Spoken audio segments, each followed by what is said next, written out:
खुलुमबाय। दिनै 19 मार्च 2024 मंगलबार। गुवाहाटी नोगोरमानि सिङाव थानाय बामुनि मेदामनिफ्राय बरसा डेका मुंनि सासे सिख्लानिफ्राय बिनि गोसो थोनाय बयफ्रेन्डआ स्केम खालामनानै 12 लाख रांखौ जादों आरो रां जानाय बयफ्रेन्डआ गावखौ हिन्दु बुंनानै थगाय थसि खालामनानै थांनाय 3 बोसोरनिफ्राय बरसा डेकाजों गोसो थोलायदोंमोन आरो बरसा डेकाया बिनि मुंखौ जुन होननानैसो मिथियोमोन, नाथाय बिनि गुबै मुङा हामिदुल इस्लामसो, रङियानि थागिबि। आरो उनाव हामिदुलखौ पुलिसआ एरेस्ट खालामदों। हामिदुल इस्लामा बरसा डेकानिफ्राय सिगांनिफ्रायनो गोबां थगाय थसि खालामनानै रां जाख्ल'बोदोंमोन। रेल लामानिफ्राय रेलगारिया गोलैदों। मैया फुंनि समाव मादार रेल बादायाव आजमीर राजस्थानाव साबरमती आग्रा एक्सप्रेस ट्रेन, सुपारफास्ट एक्सप्रेस ट्रेननि मोनब्रै दाब्बाया रेल लाइननिफ्राय बायजोआव ओंखारलांदोंमोन, नाथाय बे जाथायाव रावबो जेबो जायासै।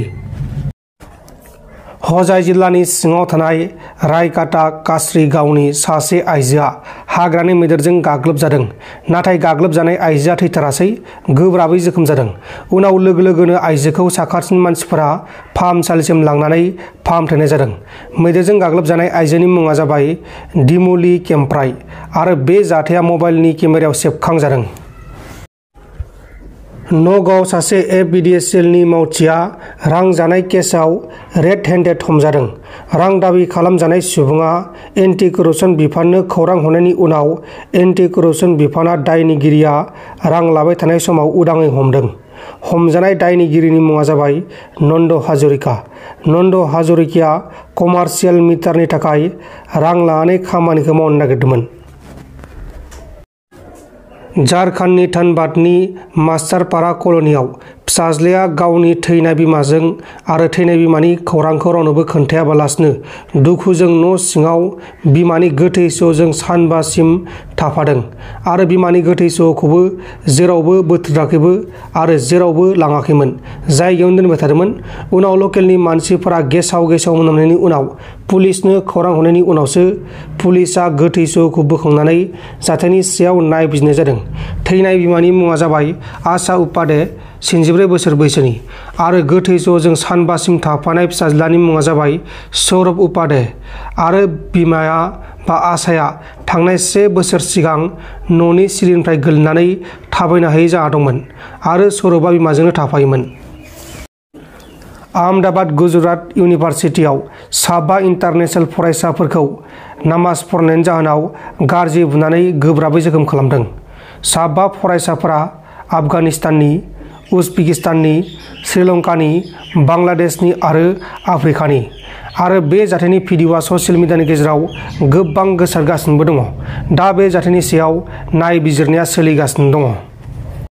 एमएलए दुर्गा दास बर'आ सासे जाति बिरोधी। बिथाङा मिनिस्टार थानाय समाव बै समाव बर' मानसिफोरखौ नेवसिदोंमोन, बर' हारिनि सोमावसारनायखौ जोगार नाजादोंमोन। दुर्गा दास बर'खौ बिपिएफ हानजाया सासे जाति बिरोधी मानसिखौ माबोरैहाय बिजाथि होखो होननानै रुंगुल बर'आ बुंदों। बिथाङा बिएनसिबो दादोंमोन। बिएनसि बड' नेशनेल कनभेनसन होननाय मोनसे बिथाङा बै समाव अर्गेनाइजेसन दादोंमोन। दा बिथाङा बुंदोंमोन जे हारियाव खौसेथि लाबोगोन, मोनफ्रोमबो अर्गेनाइजेसनखौ ज' खालामनानै बिथाङा एनडिबिफोरनि मानाव गेदेर जोहोलावजो बिथांमोननि थाखाय बाथ्रा बुंगोन होननानै बिथाङा बे अर्गेनाइजेसनखौ दादोंमोन। नाथाय जों उनाव नुबाय बेयो मोनसे पलिटिकेल प्रपागेन्डासोमोन। बिथाङा गोबां बाथ्रा बुङो। बिथाङा बुङो रन्जन दैमारिखौ दिहुनगोन मागोन। बिथांमोनाथ' बै समाव सरकाराव दंमोन ना। जाय समाव मानाव गेदेर रन्जन दैमारि बिथांखौ हमदोंमोन, बै समावथ' बिथाङानो चिफमोन ना। बै समाव मानो बिथाङा रन्जन दैमारि बिथांखौ दिहुनासै?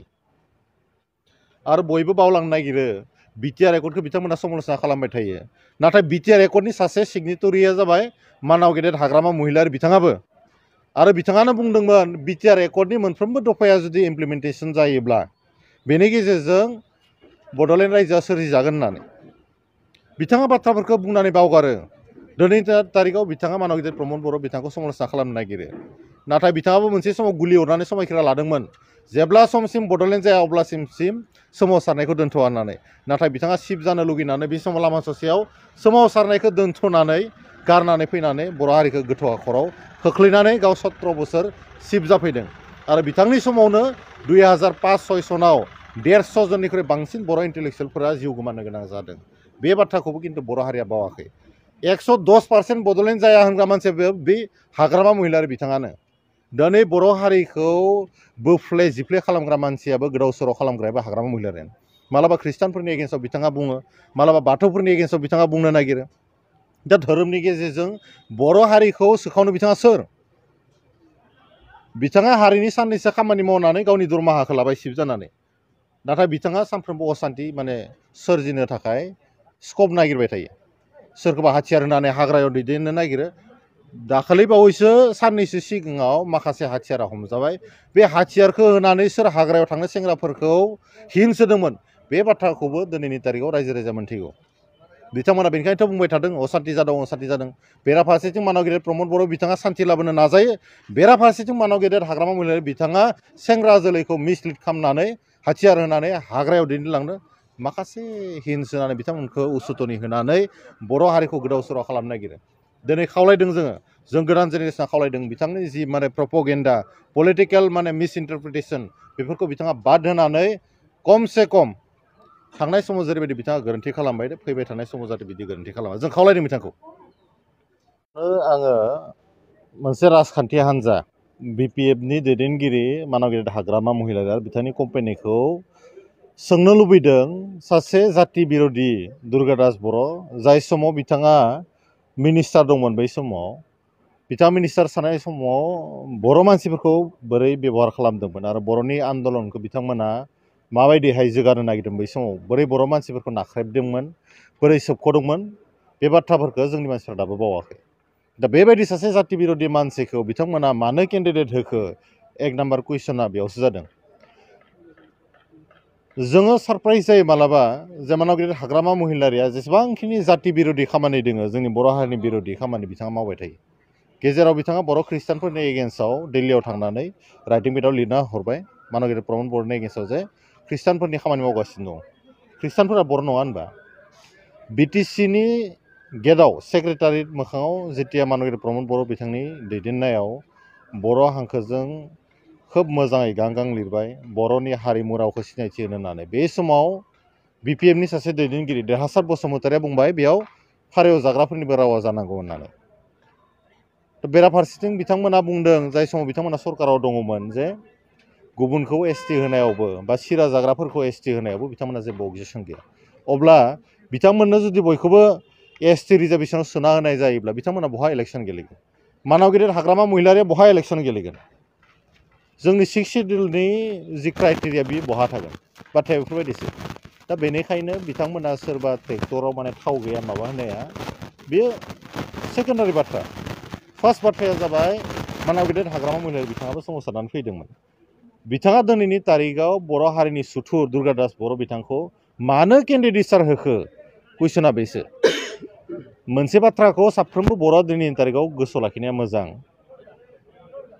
क'क्राझार ST रिजार्भेसनाव जोङो 10 बोसोर गुबुन हारिनि आखायाव जोंनि MPखौ खोमाना लानो गोनां जादों मानाव गेदेर हाग्रामा महिलारिनि दैदेननायाव बै समाव सरकार दङमोन दा जेरैखिजाया साफ्रोमबो बर' फिसाया खनसेनि थाखायबाबो 1 मिनिटनि थाखायबाबो साननांगौ जे नैबे खनसेयाव खमसे खम जोङो सासे बर'नि MP दिल्लीसिम दैथायहरनो हायो नामा बाथ्राया बेसो जों सोरजोंबा हाब्रु सारलायनायनि बाथ्रा बुंनो नागिराखै सोरबा ट्रेक्टराव थाव गैयानो सोरबा मा बेफोर मिनिंलेस बाथ्रा दिनैनि तारिखआव रोजा रोजा बर' सुबुंफोरा हारिनि थाखाय जिउ बावलांबाय दिनै बिथांमोननि थाखाय खोथा बुंनो दिल्लीयाव सासे MP नांथारगौ जेरैखि जाया आरो बे मोनसे स्कपआ जोंनि मोखां सिगाङावनो दङ बेनि उनावबो जुदि जोङो एडभान्टेजखौ जुदि लानो रोङाब्ला बेनिख्रुइ दुखुनांथावसिन मा जागोन मानाव गेदेर हाग्रामा महिलारिया जाति बिर'धि सोरबा पृथ्वीराजनो बिखौ मैया दाखालि MPनि लिस्टआव होलायबाय बिनि नैया सामसे मोनसे दावराव थांलायबाय मानो बिथाङा जाति बिर'धि मानसिफोरखौ खनसाय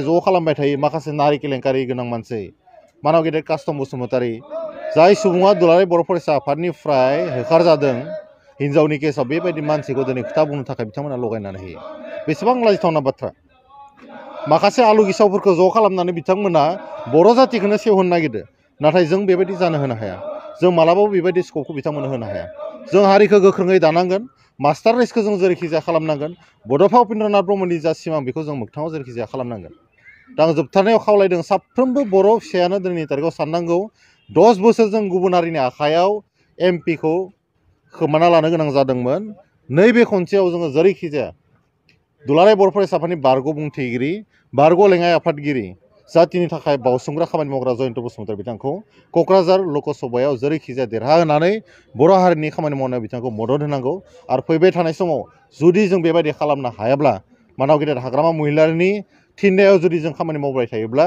जोंनि हारिनि इयुना जोबोद खोमसि जागोन। नोंथांमोन दिननि खौरांफोरा बेखिनिल'मोन।